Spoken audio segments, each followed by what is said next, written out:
गीता अध्याय 5 पुष्पिका.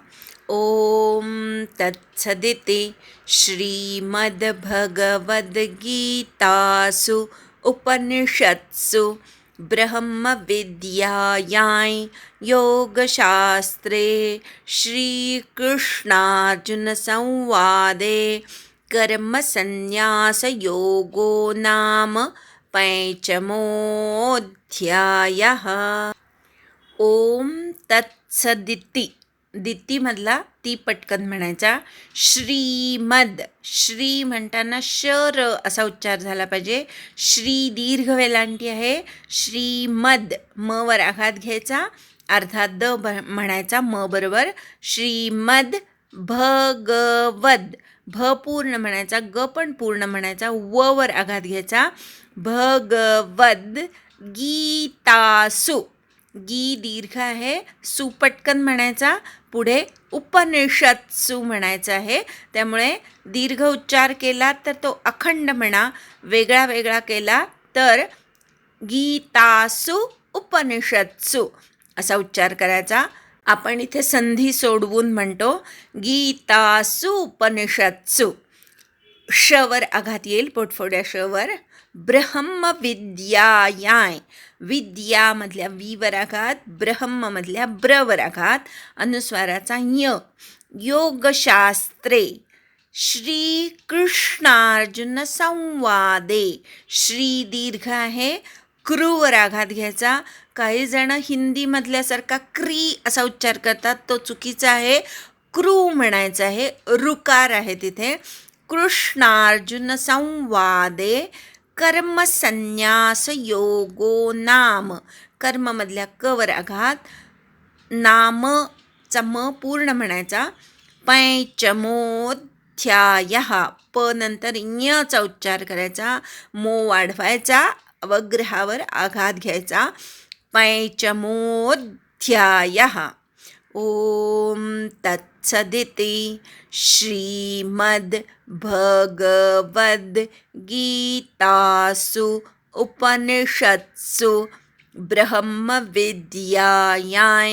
योगशास्त्रे श्रीकृष्णार्जुनसंवादे कर्मसन्न्यासयोगो नाम पंचमोऽध्यायः.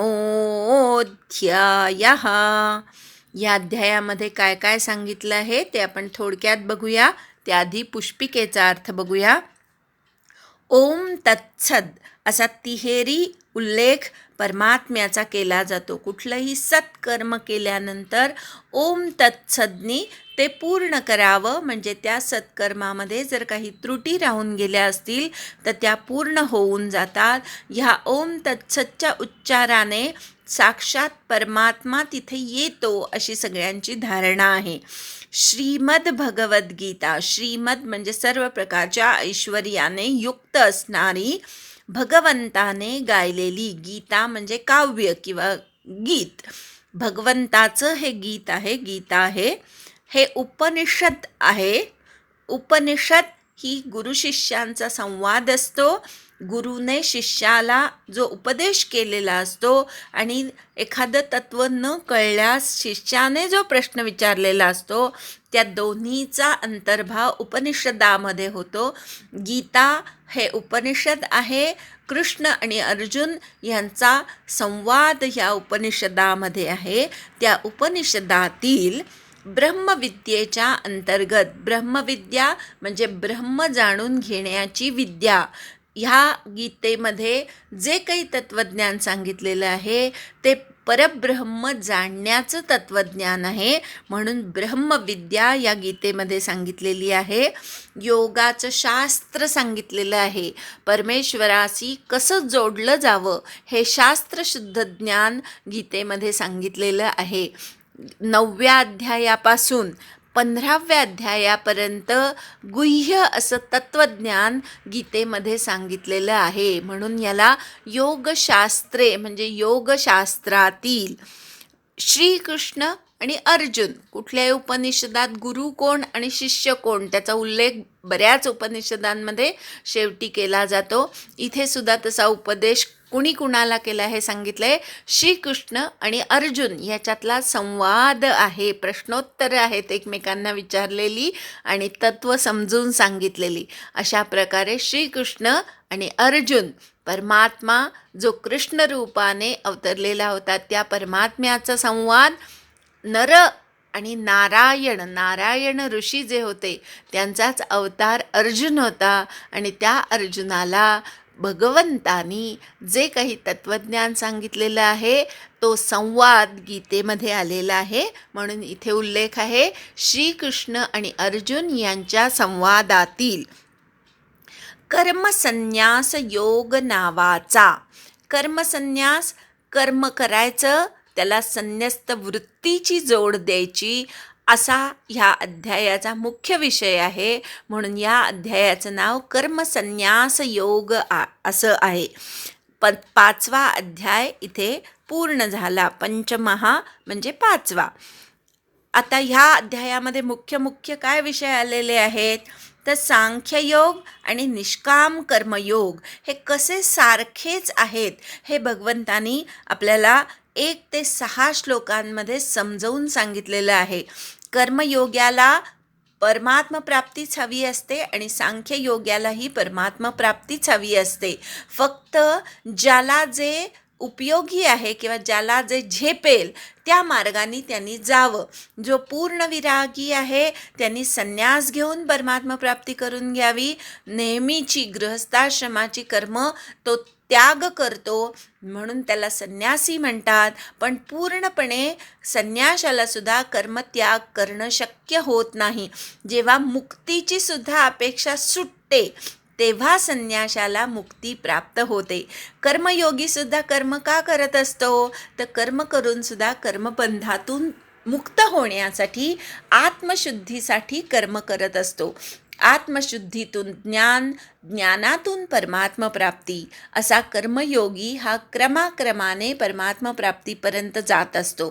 पण दोघांनाही काय हवं असतं तर परमात्मा हवा असतो. म्हणून फलाच्या दृष्टीने किंवा अंतिम गंतव्याच्या दृष्टीने कर्मयोग आणि सांख्ययोग हे सारखेच आहेत असं भगवंतानी ह्या अध्यायामध्ये सांगितलेलं आहे. त्यानंतर सांख्ययोगी व निष्काम कर्मयोगी यांची लक्षणं आणि त्यांचा महिमा 7 ते 12 श्लोकामध्ये भगवंतानी सांगितलेला आहे. कर्मयोग किंवा सांख्ययोग, कुठल्याही योगाने जो युक्त आत्मा झाला तो दिवसेंदिवस शुद्ध होत जातो. त्याला त्याचं मन जिंकता येतं. सर्व भूतांमध्ये परमात्म्याला बघता येतं. असा योगयुक्त आत्मा मी काहीही करत नाही, होतंय ते सगळं केवळ शरीराकडनं होतंय असं मानून जी कर्म होतात ती सर्व कर्म भगवंताला अर्पण करतो आणि केवळ आत्मशुद्धीसाठी शरीराने, मनाने आणि वाणीने कर्म करत राहतो. अशा योग्याला, मग तो कर्मयोगी असो वा सांख्ययोगी असो, या सर्व कर्मांची फलं ज्याने भगवंताला अर्पण केलेली आहेत अशी व्यक्ती काहीही करत नाही आणि कुणाकडूनही काहीही करवूनही घेत नाही. अशा प्रकारे इथे 7 ते 12 श्लोकांमध्ये कर्मयोगी किंवा सांख्ययोगी दोघांचीही लक्षणं सारखीच असतात. कर्मातून ज्ञान, ज्ञानातून मन आणि बुद्धी स्थिर होणे, बुद्धीतून समत्व येणे आणि समत्वातून परमात्मा प्राप्ती, हा दोन्ही मार्गांचा एकच प्रवास इथे भगवंतांनी सांगितलेला आहे. वेगवेगळ्या लक्षणांनी शरीराने होणारी सर्व कर्म भगवंताला अर्पण दोन्हीही योगी करतात. त्याच्या पुढचा भाग आलेला आहे तो 13 ते 26 मध्ये ज्ञानयोगाचा विषय आलेला आहे. ज्ञानयोगी कसा आचरत असतो. सांख्ययोगी आणि ज्ञानयोगी एकच आहेत. ज्ञानयोगी आधी हे समजून घेतो की परमेश्वर कुठलंही कर्मफल किंवा कर्तृत्व निर्माण करत नाही. पाप पुण्य लागलं असं वाटणं हे अज्ञानाचं लक्षण आहे. आपली जी काही बुद्धी, मन, इंद्रिय सगळी त्या परमात्म्याच्या ठिकाणी एकाग्र करायची आहेत. परमात्म ध्यानामध्येच रममाण होऊन जायचं आहे.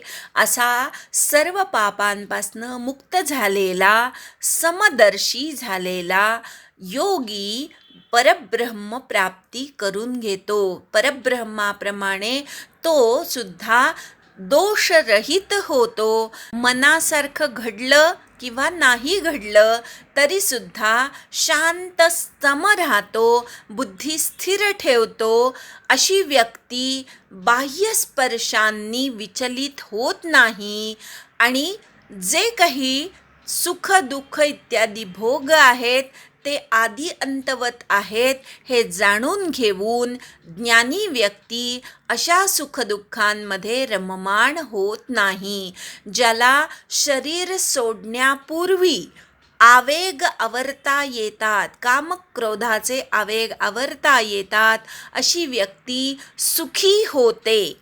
मग तो योगी आतल्या सुखाचा शोध घेतो, आतमध्येच स्वतःमध्येच आराम बघतो, स्वतःमधला प्रकाश शोधतो आणि मग त्या योग्याला ब्रह्मनिर्वाण प्राप्त होते.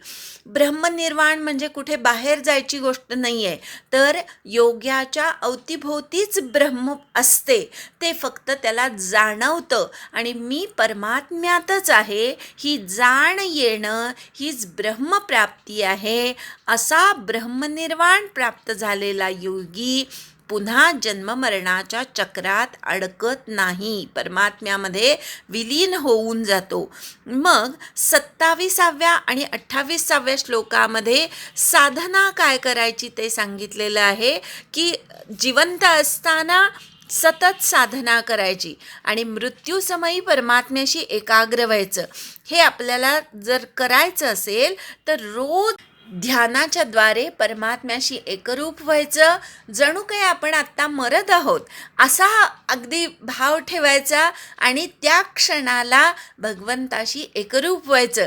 भगवंताच्या कृपेने पुन्हा देहभावावर आलो तर आपली दैनंदिन कर्म करायची, पण रोज जी साधना योग्याने केली पाहिजे ती 27 आणि 28व्या श्लोकामध्ये भगवंतांनी सांगितली आहे. सर्व बाह्यस्पर्शांना बाहेर ठेवायचं, दोन्ही भुवयांच्या मध्ये आपली दृष्टी एकाग्र करायची, प्राण अपान यांना सम करायचं आणि नंतर प्रयत्नपूर्वक मन, बुद्धी आणि इंद्रिय यांना आवरून धरायचं, मोक्षामध्ये रममाण व्हायचं, इच्छा, भय, क्रोध यांना पूर्णपणे काढून टाकायचं.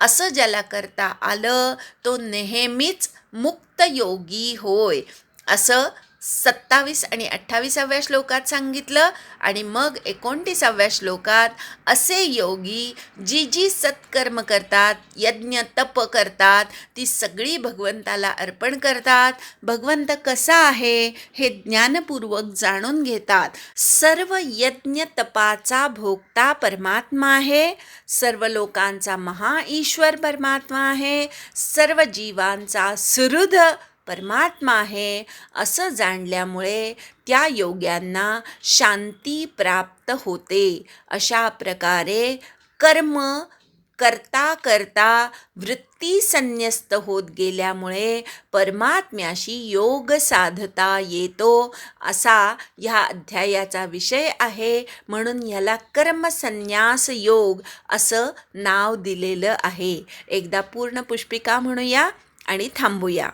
ओम तत्सदिति श्रीमद्भगवद्गीतासु उपनिषत्सु ब्रह्मविद्यायां योगशास्त्रे श्रीकृष्णार्जुनसंवादे कर्मसन्न्यासयोगो नाम 5मोऽध्यायः. हरि ओम तत्सत्.